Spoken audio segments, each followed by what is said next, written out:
So many took me for granted. Double crossed me for the bag when they landed. What's good, everybody? What's good? It's your boy, E.S. Red, or Cardinal Bud Crawford, if that's what you want to call me. And we are back for another one. Oh my God, it's hot outside. It is so hot. There's water coming out of my face. Alright, y'all, let's get this done real fast. Let's get this done. The truth. Terence Bud Crawford is the most overrated fighter since Teofimo Lopez. Celebs hyping Bud to sell Spence Jr. fight. Alright, y'all. That's a mouthful. So, why is Terence Bud Crawford the most overrated fighter since Teofimo Lopez? You know what? And I'm going to add Deontay Wilder in there. Just for ish and giggles. I'm adding Deontay Wilder in there too. Because he was... Listen, I'm actually a Wilder fan. I like Deontay Wilder. But Wilder is overrated because he doesn't use his boxing skills. Excuse me. He doesn't use his boxing skills to his advantage. And when he needs to go into that bag of tricks and pull out a new trick to overcome an adversity that he's having in a fight versus an opponent, a specific opponent that we're talking about here, he tends to just go wild and start throwing haymakers. And that hurt him a lot in the trilogy with Tyson Fury. It hurt him because he never showed his next level of skill.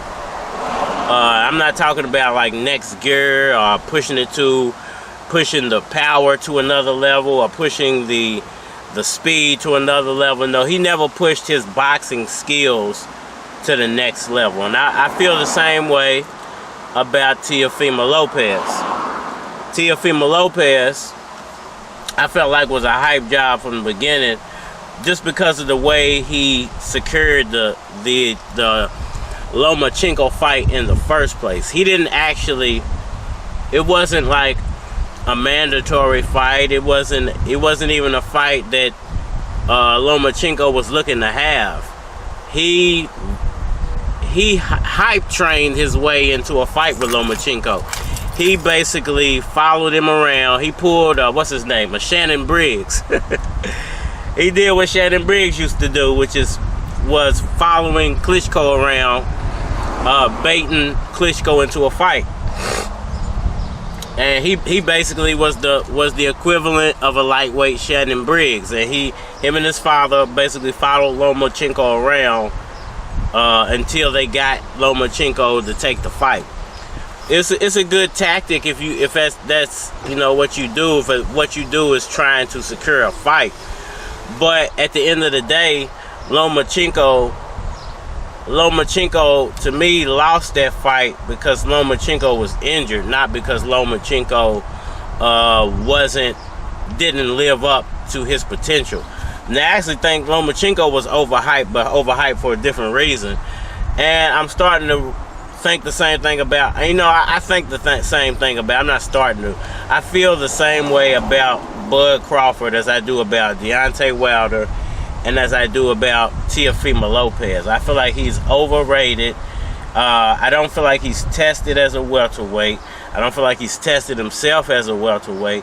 I don't think he's fought the best competition as a welterweight. His resume says that.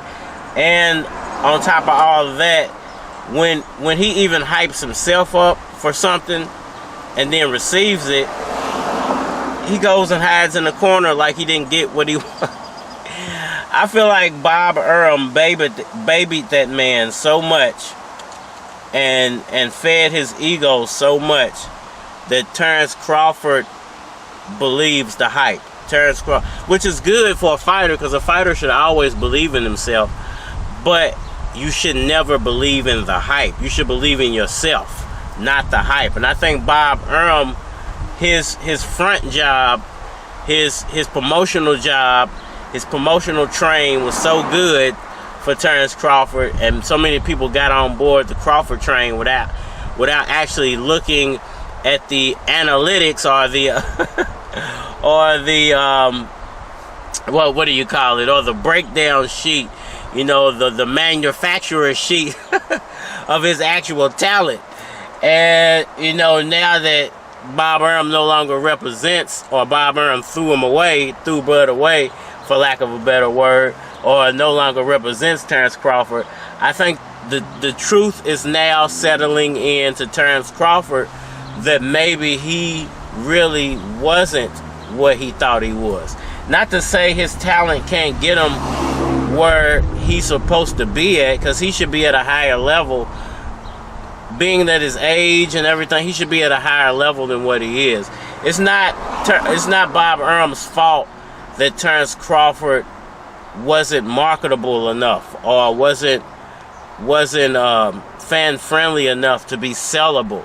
That's not Bob Arum's fault. It's up to Terence Crawford to create a character that people buy into and want to purchase more and more and more. It's not on Bob. Bob Arum's is the hype train. He's the promoter. He's the push. You yourself have to be the character, or have to be the product that's being sold. And unfortunately for Terence Crawford, he's not a very good selling product. And I think it has to do with his level of competition not being so high, and people, real boxing fans, actually seeing that, you know, you're a good fighter, but a lot of this is hype.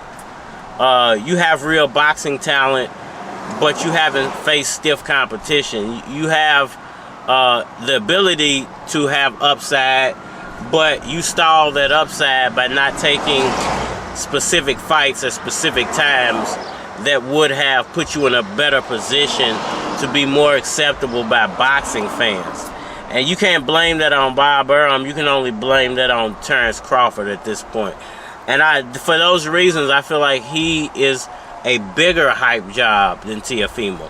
He's a bigger hype job than Deontay Wilder. Deontay Wilder could be the biggest boxing star in the world if he would have refined his boxing skill. He didn't do that. And what he needed to do was get into the ring with some bigger heavyweights, with speed. He shouldn't have went straight back into those Tyson Fury fights. He should have faced up with a couple of guys big and strong and had speed. And that way it would have forced him to learn how to deal with a bigger, stronger fighter.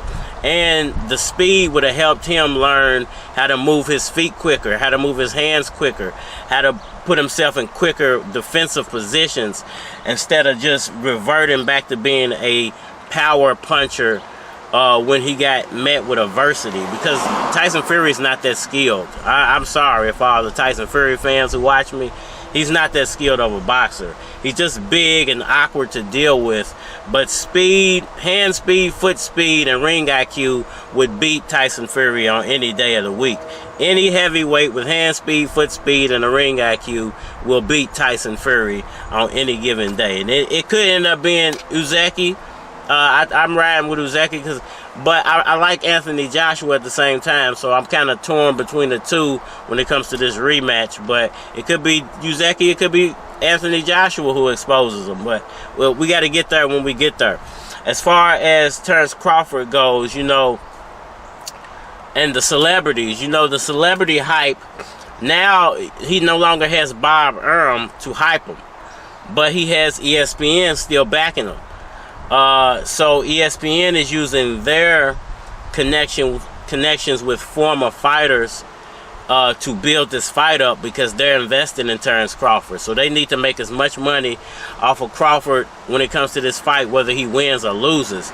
So what they needed to do was pull these celebrities out of the hat and say, hey, go say this about Terence Crawford. Hey, go say this about Terence Crawford. They might have an opposing view about Terence Crawford when it comes to the Errol Spence fight, but you know, the hype train is so big that they're only going to show what markets Terence Crawford, not what shows the opposing view. They're not into showing the opposing view. And a lot of these guys, these old fighters, are bloggers now, and they get checks for saying certain things about certain people. And you know, there's no shade or hate to that, but let's keep it real. Let's give the truth to the boxing fans. A lot of that stuff is paid for. A lot of it's propaganda, and a lot of it has to do with, you know, ESPN needing to sell the Terence Crawford product to get that money back. They have to recoup their money off of backing Terence Crawford on behalf of Bob Arum. And now that he's no longer with Bob Arum, I believe they're still invested in him, and a few other companies are still invested in him, so they have to recoup their money. So they're going to have whatever big name celebrities that they can promote their product. It's like any other form of endorsement. You have the big celebrities endorse the product. That way the product sells, man. And Terence Crawford, unfortunately, really is an unsellable product at this point.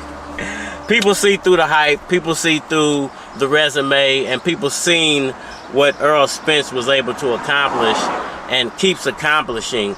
My only gripe with Errol Spence is he didn't fight Manny Pacquiao, and I hope he becomes a man of his word. He said he wanted that Pacquiao fight. I hope once he does unify, and I've said this before in the past, I think Pacquiao decided to take his name out of it because people were pointing fingers at him as holding up the welterweight division, because he was trying to get back into the mix, and he held that super title for so long without defending it. So I feel like I'm hoping that once they do unify, Manny Pacquiao comes back out and says, hey, I'll fight you if you put all those belts on the line. Or maybe Errol Spence says, hey, I'm a man of my word. I'm the unified champion of the world. This is still a mega fight if I make it. I want to fight Manny Pacquiao. You know, I'm hoping that that's the way it plays out for Pacquiao, because he deserves that as a legend, man. I hope he gets a legendary fight to go out on, because that Ugas fight should have never happened the way it happened. It could have happened, but it shouldn't have happened the way it happened. I think that's it for now, man. You know, Terence Crawford, unfortunately, he's been exposed by the truth, and there's talk going around with his sister saying that people are just hating on him. Listen, you can only hide the truth from real truth seekers for so long. Eventually the truth is going to come out, and things that need to be exposed will be exposed. Hit that like button for me. Please subscribe, share. Tell a friend, anybody you know. Hit me up on all social media platforms, Facebook, Instagram, YouTube's. More than likely to get a response on YouTube than any other rest. So hit me up there if you want a response. It's your boy E.S. Red or Cardinal Bud Crawford, if that's what you want to call me. And we are out of here. Like gunpowder residue, they still don't know who done it.